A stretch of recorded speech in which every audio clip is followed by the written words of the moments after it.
Bien, ya estamos de vuelta. El foco de atención está puesto en la situación que se está viviendo entre Estados Unidos, Norcorea, Rusia, China, Japón, en fin. Y el temor de cualquier persona ante una conflagración de características nucleares.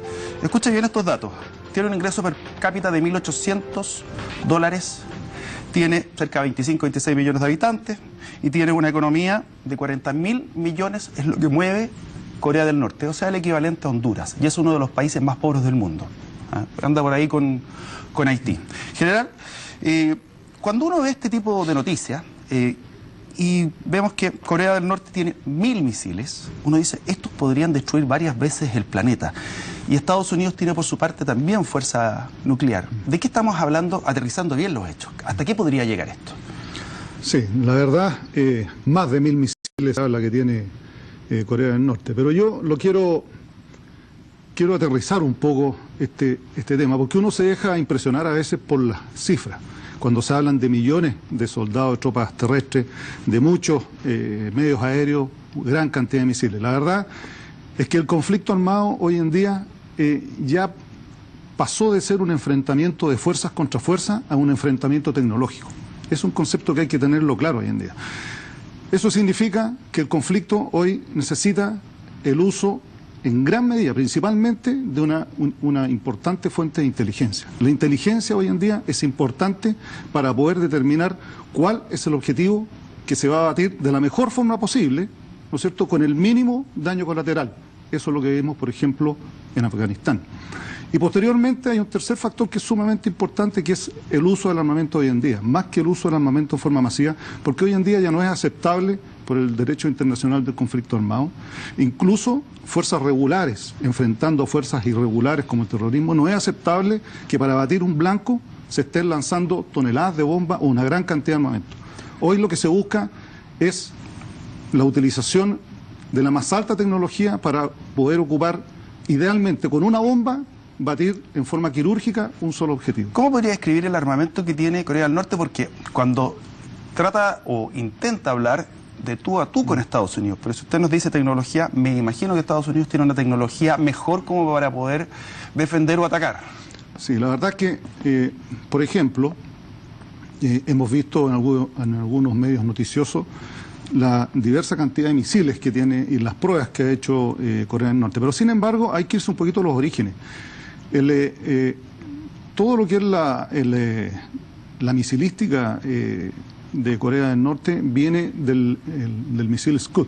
¿Se acuerdan de la guerra de Irak? Correcto. Que ocupó Saddam Hussein? Son misiles muy antiguos que incluso es tecnología que viene de la V2 alemana y que son misiles de combustible líquido. Entonces son misiles de poca precisión y el hecho de que ocupe combustible líquido significa que no puede estar cargado el misil en una alerta permanente. Correcto. Sino que el misil tiene que ser cargado inmediatamente antes del lanzamiento. Y eso es sumamente complejo, ¿ya? Y requiere de un alto nivel de tecnología. Entonces, todo ese proceso antes del lanzamiento, la verdad es que hace al misil sumamente vulnerable. Y más todavía cuando se conocen exactamente cuáles son los lugares de lanzamiento de estos misiles. ¿Cuál es la idea de, lo pregunto así muy desde el sentido común, cuál es la idea de exhibir tanta prueba nuclear, tanto armamento? Se lo preguntaba delante de Philip Sabin, si es que era una muestra de dientes de que soy poderoso, me estoy defendiendo de ti, quiero que me levanten las restricciones, en fin, ¿cuál es la idea de exhibir el poderío nuclear? Yo creo que va en relación bastante directa a lo que está haciendo Corea del Norte desde hace muchos años, que es mantener una tensión permanente sobre los eventuales enemigos que lo rodean. Para empezar, Corea del Sur. Y luego demostrar que todas sus amenazas, todo su vocabulario, toda esa enorme, llamémosle, demostración de fuerza que lo hace verbalmente, y lo ha hecho muchas veces en el pasado, está apoyada en hechos reales. ¿Mucho ruido, pocas nueces o hay nueces aquí? No se sabe con certeza si las nueces son tan suficientes o no. Lo que sí pero es que con está una la voluntad, exactamente, está la voluntad de usar esas nueces. Si acaso hay alguna acción por parte de Corea del Norte que pasa de las palabras a los hechos, va a tener una respuesta gigantesca. Eso lo sabe. De manera que en este momento está jugando con algunos elementos. El elemento que ha jugado Corea del Norte siempre, y esto es una cosa permanente, lo decía el profesor, hay un estado de guerra que no ha terminado entre Corea del Norte y Corea del Sur. Desde hace más de 50 Desde el años. año 53. ¿Por qué? Porque hay solamente un armisticio. La guerra técnicamente continúa y no ha terminado. Eso tiene muchas consecuencias en distintos campos. Pero el campo que estamos hablando es precisamente este de decir, si estamos en guerra, aunque sea técnicamente, yo tengo la capacidad de continuar y a efectuar la guerra. Ahora, eso es una actitud que va en concordancia o no con las posiciones de las partes, es lo que tendremos que ver. Una pregunta. La relación Corea-China y el rol de China, porque China es una especie de mediador. Sin embargo, China tiene intereses creados, por ejemplo, con Japón. ¿En qué sentido? Tienen conflictos limítrofes, fueron los chinos y construyeron unas islas, ¿ah? Y estas islas tenían la característica de que las hicieron, en el fondo tiraron tierra en el mar y dicen, y ahora el mar territorial de eso es mío. Entonces, es una especie de mediador, China, entre Occidente, Japón, Estados Unidos, con Corea del Norte. Está siendo la nación que está más enclaustrada, como es Corea del Norte. Ha mantenido, en un principio, desde la fundación, sostuvo vínculos con Rusia y después lo fortaleció con China. La punta de conexión, si se quiere, con el mundo es China. Y eso tiene que ver mucho en lo que ha sido en las últimas 3 décadas, cómo se ha fortalecido la relación. La supervivencia de Corea del Norte hoy depende de China, de lo que le compra China, que no es más de 4.000 billones de dólares al año. Eso es lo que las exportaciones de Corea, que van principalmente... ¿Cuánto exporta Chile al año? Para que hagamos la 70.000 millones de dólares. Para que o sea, pasa a ser el 5%, una cosa claro. así del... Ahora, el objeto de la relación China-Corea del Norte, ¿por qué expresarla? ¿Cuál es el propósito fundamental que tiene Corea del Norte y la dinastía de los Kim respecto a su nación? Ellos tienen 2 objetivos principales. El primero de ellos es la conexión de la península coreana. Es decir, ellos buscan desde 1953, por eso se hablaba del armisticio en el cual está, que es una tregua técnicamente, y es que ellos no han cejado y no van a cejar en el propósito de hacer una unidad con Corea del Sur. Ese es el propósito fundamental que tiene Corea del Norte. El segundo propósito, volver a unificar. Volver a unificar. Y el segundo propósito es la existencia de ellos como régimen. Por lo tanto, para eso han construido durante el tiempo, durante 70 años, este arsenal, que es un arsenal convencional, pero que también ha desplazado a 2 grandes ejes. Hoy, la amenaza de Corea del Norte supone 2 hechos. Primero, la capacidad atómica, de la cual se habla de 13 a 16 bombas. Y segundo, la capacidad misilística. Si uno combina los 2 elementos, capacidad nuclear con capacidad misilística, hoy Corea del Norte es capaz de llegar a Corea del Sur o llegar a Japón. Y lo que está buscando es miniaturizar su capacidad atómica, colocarla en misiles balísticos y perfeccionar los misiles balísticos de modo, como decía el profesor, de modo de poder llegar y amenazar a los Estados Unidos. O sea, basta con que amenace a Japón. Con eso basta. A Corea del Sur, hoy. O a Corea del Sur. Hoy, con los elementos convencionales, y nada más que convencionales, y yo comparto la opinión del general en el sentido que, claro, la diferencia de la guerra la hace la tecnología. La hace para una nación como Japón y la hace para Estados Unidos. Pero cuando se habla de elementos convencionales, los coreanos del sur saben que están a 80 kilómetros con Seúl y que en elementos convencionales pueden desaparecer a a Seúl, y es una amenaza latente la que tienen los coreanos del sur. Por eso ellos y los japoneses, que han vivido lo que significa una lluvia atómica, tienen tanto miedo respecto a la amenaza que les plantea Corea del Norte, Pyongyang. Vamos a ver qué es lo que nos dice acá Manuel Parra. Pregunta, ¿será que Corea del Sur y Estados Unidos son capaces de infiltrar a agentes de inteligencia en Norcorea? Eso nos pregunta Manuel Parra. ¿Tienen esa capacidad? Sí, por supuesto. Por supuesto. Es decir, para la inteligencia nunca va a haber una contención. Y yo creo que es muy baja la conexión, pero hay.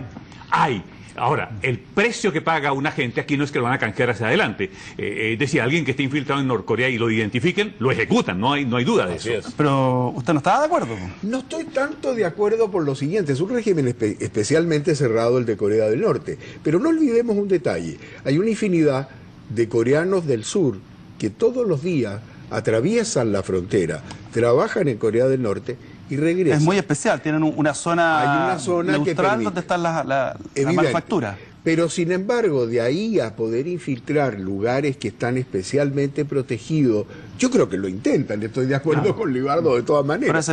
Pero ¿lo logran? No lo sé. Esta es una guerra de inteligencia, usted lo decía. Y Sí. a ver, cuando se produce cuando se quiere bombardear en la primera instancia Afganistán, por ejemplo, o Medio Oriente, cuando empiezan los ataques a las Torres Gemelas, una de las críticas que se le hace al Pentágono y a la CIA en esa época era que ustedes están muy dedicados al espionaje electrónico y no tenían agentes físicos apostados, o alguno, uno o dos, en Afganistán. Y aquí, ¿cómo se hace la inteligencia? ¿Se hace con el espía que nosotros hemos visto en las películas?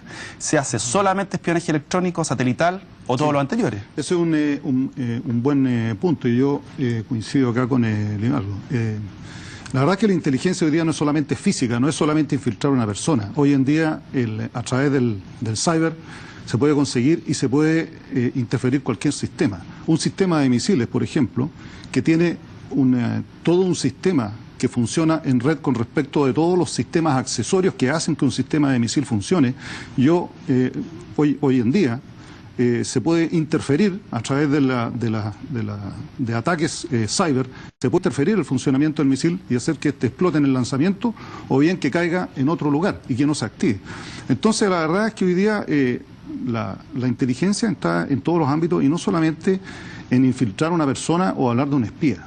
O sea, la inteligencia se puede hacer hoy día desde un computador en una casa y la vemos nosotros en el uso diario. En los bancos, por ejemplo, que están permanentemente desarrollando capacidades para que no le interfieran los cajeros automáticos, por ejemplo. O sea, eso es transversal. Y por eso yo mencionaba en un principio que en un conflicto hoy en día la inteligencia es fundamental. ¿Y es la misma efectividad que tendría la inteligencia humana o a lo mejor es más eficiente incluso?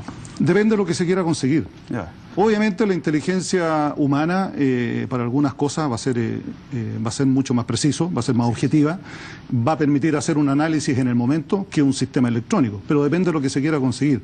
Insisto de que hoy en día el conflicto, porque no hay que olvidar que independiente de que se esté combatiendo fuerzas irregulares, el derecho internacional de conflicto armado rige igual a las fuerzas regulares que las enfrentan. Por lo tanto, hoy en día, incluso en el libro de la defensa de Chile, se habla del derecho internacional humanitario y eso obliga a hacer uso de tecnología, armamento de alta precisión.